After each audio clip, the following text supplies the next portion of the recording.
Archila with Pure Gold. I have sitting with me Miss Heather Mullins, Wings. Every time we say wings, we think about Heather. How are you today? I am good. Heather, what WINGS stand? It stands for Women in Need of God's Shelter. Absolutely. I have been a member of the board, and it's one of the things that I really enjoyed, and it's too bad I don't have a lot of times in my hands because it is something that I really believe in, helping women or even males, because Absolutely. I guess not only things happen, domestic violence, only men against women. No, it is both, and that's why more and more we're just referring to it as WINGS, and so that a victim, no matter whether they're male or female, they know that they can come to us for services. Exactly. Now, Heather, give me a little bit of the history of WINGS. I mean, here or, you know, how that started. We are a local not-for-profit and started over 25 years ago when a group of citizens in the community became aware of the issue of domestic violence and realized that there were no services locally for victims. The closest any kind of facility was Macon to get help. And so they got together and formed a steering committee. And in December of 1991, we opened our door to our first victim. That is wonderful. Were you here at that time? I was not. I did not get started with the agency until 1998. Okay. So I've been with the agency for over 18 years now. Yes. And it's been, I know you have been doing a great job with WINGS.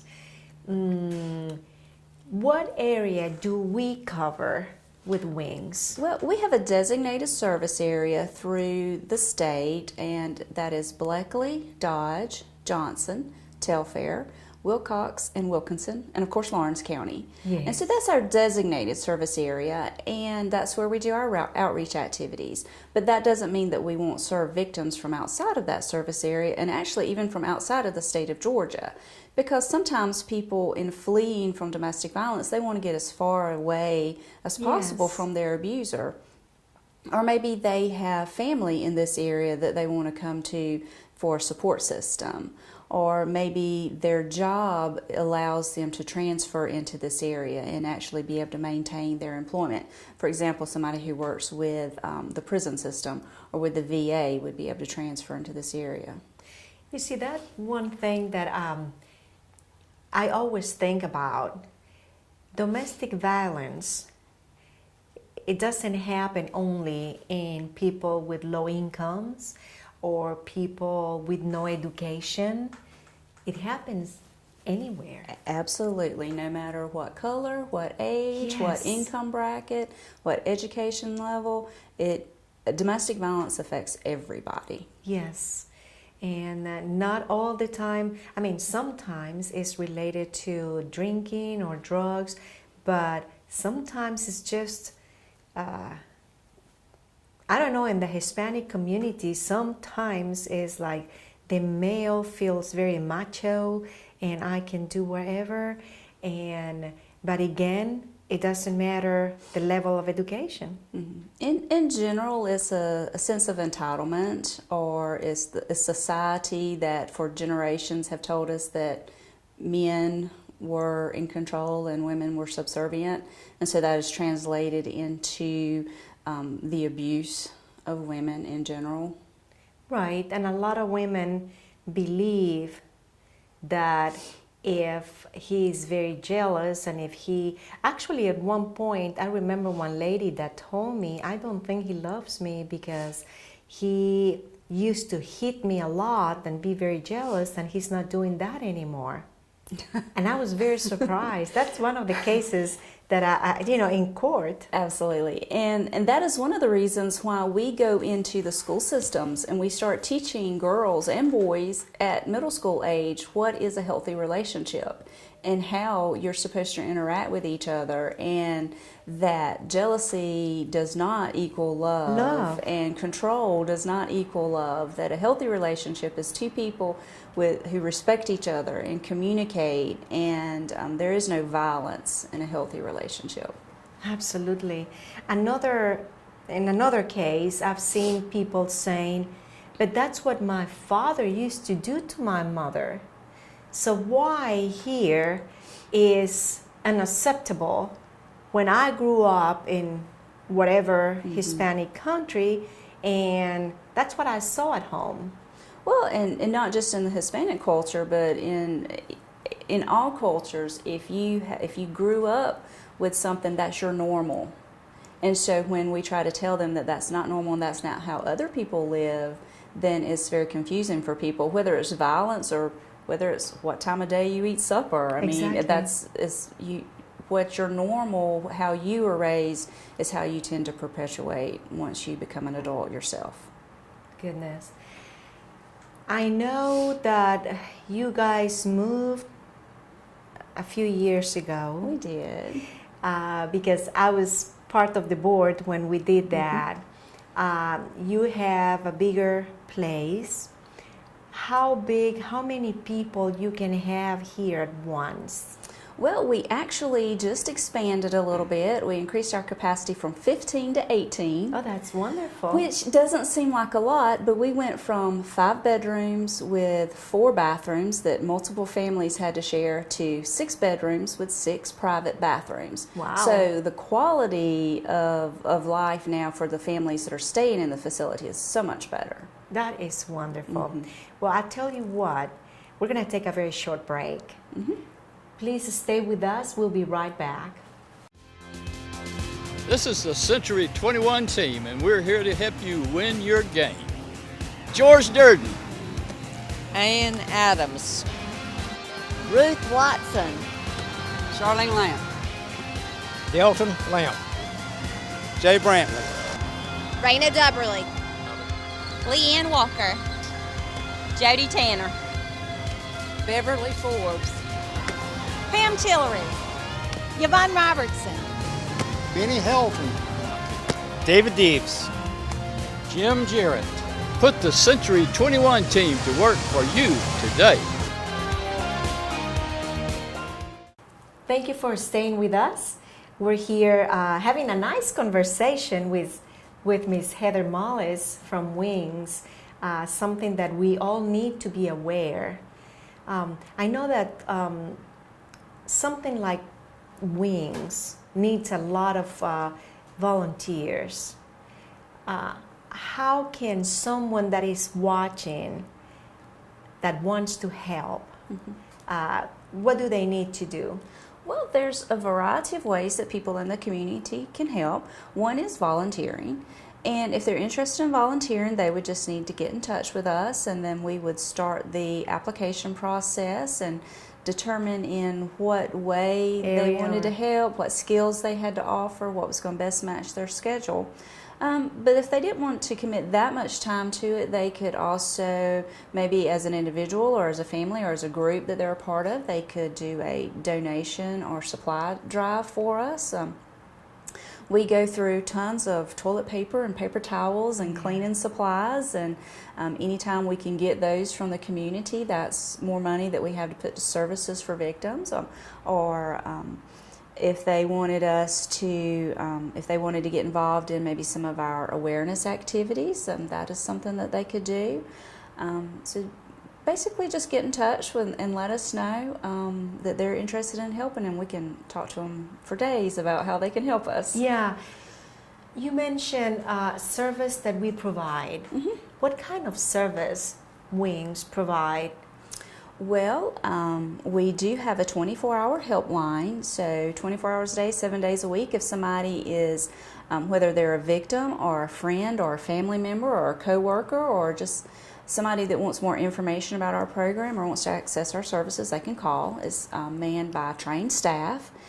And that's where we receive our referrals from, and they would be assessed, and if they're eligible for shelter, then they would come into our shelter. Like I said, What makes someone eligible for shelter? well, they would have to be looking for a safe place to stay because of the violence.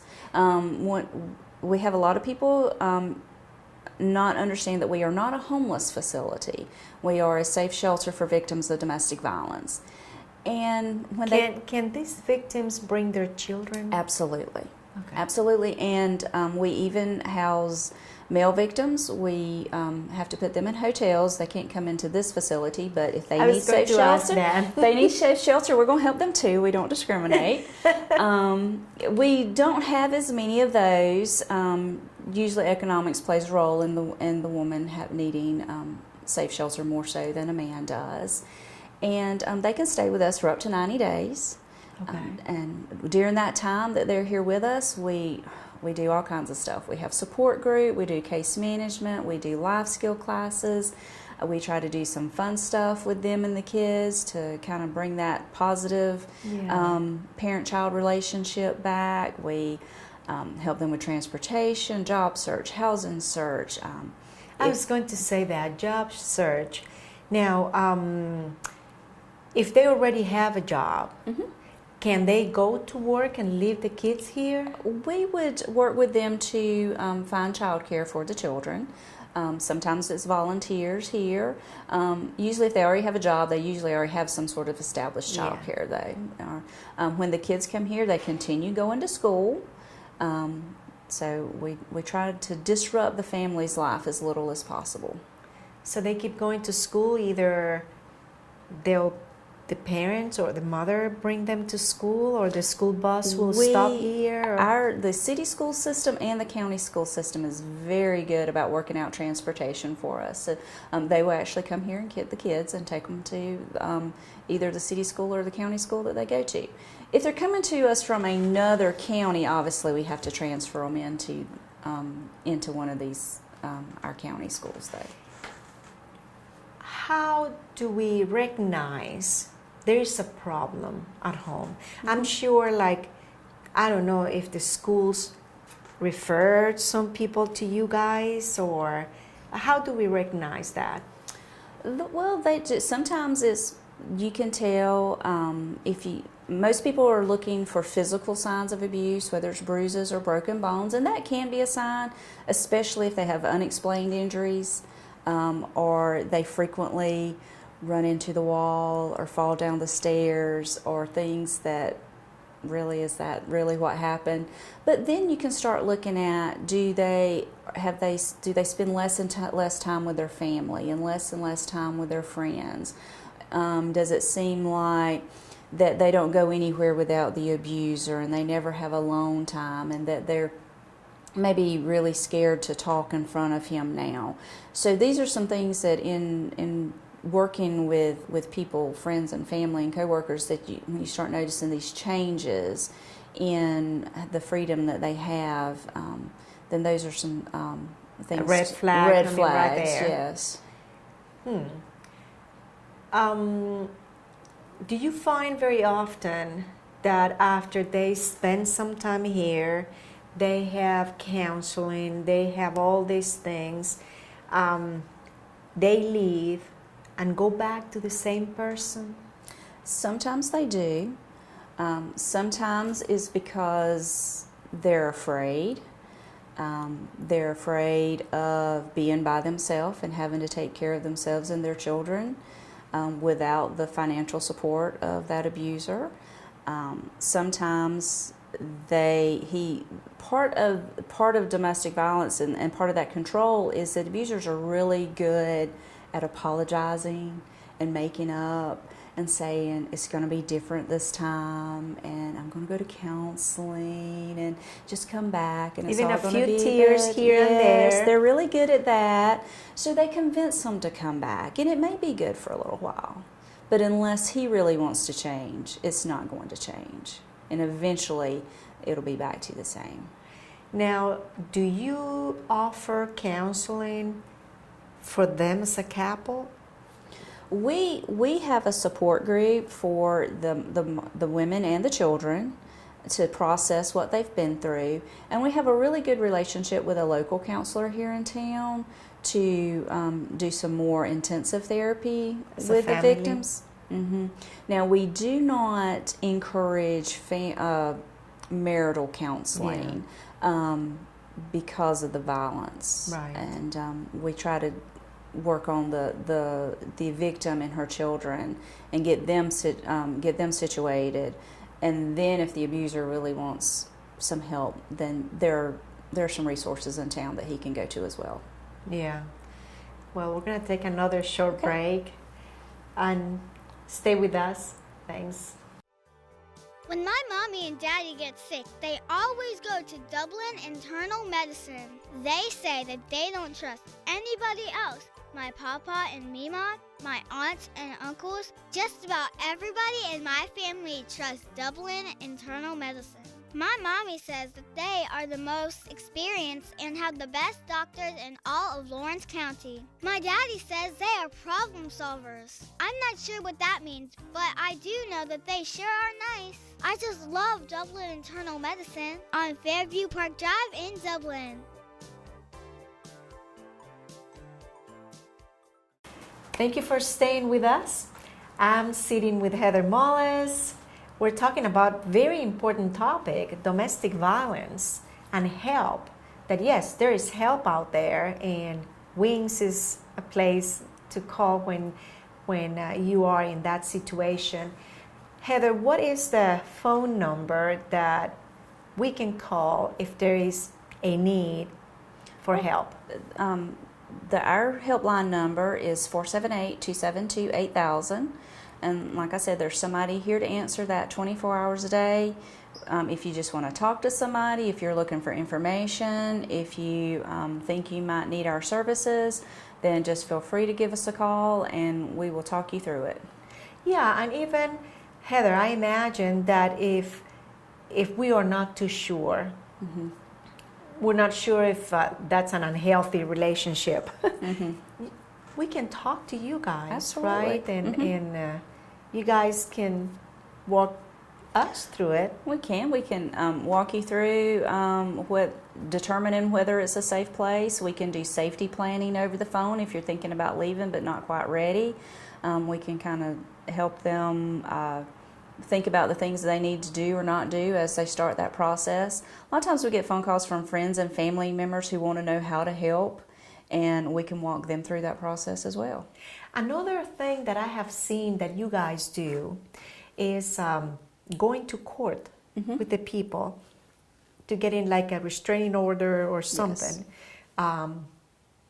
And I've seen you guys giving a lot of moral support and a lot of support for the people that, and even with the people who do not speak English. And I think that's fabulous. That's just great. I think probably the number one thing that we do for victims of domestic violence is listen. Sometimes we're the first person who's ever listened to them tell their story without judging them, without telling them they're right or wrong, and just being that, that friendly face, that loving shoulder to cry on that maybe they've never had before. And I know that our clients have told us that that's the one thing that's made the biggest difference is for them. Wow. If anyone out there that is listening find themselves in a situation, don't be embarrassed to call and just talk to someone. And W.I.N.G.S is here to help. Heather, thank you so much for accepting my invitation, for being here with me. And thank you for helping our community. I know that W.I.N.G.S is an agency of United Way. Yes. And so if you guys out there, if you want to help, you can either contact directly to W.I.N.G.S. There is a bunch of stuff. Paper, towels, things that they need here. And also, if you're working and you're helping United Way, and if you like to help W.I.N.G.S, you can just check W.I.N.G.S and that money will come to directly to you guys. Yep. Well, thank you so much. And for all of you out there, thank you so much for watching. Until next time.